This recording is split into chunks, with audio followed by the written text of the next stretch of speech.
கோவையில் உணவு தயாரிக்கும் நிறுவனத்தில் குளிர்சாதன பெட்டியில் வாயு கசிவு ஏற்பட்டு 30க்கும் மேற்பட்ட பணியாளர்கள் மயக்கமடைந்து மருத்துவமனையில் அனுமதிக்கப்பட்டனர்.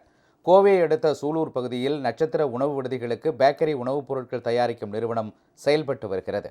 இங்கு 100க்கும் மேற்பட்ட வெளி மாநிலத்தைச் சேர்ந்த பணியாளர்கள் பணிபுரிந்து வருகின்றனர். இந்நிலையில் தொழிலாளர்கள் இன்று காலை பணியில் இருந்தபோது குளிர்சாதன பெட்டியிலிருந்து வாயு கசிவு ஏற்பட்டு வாயு அறையில் பரவியுள்ளது.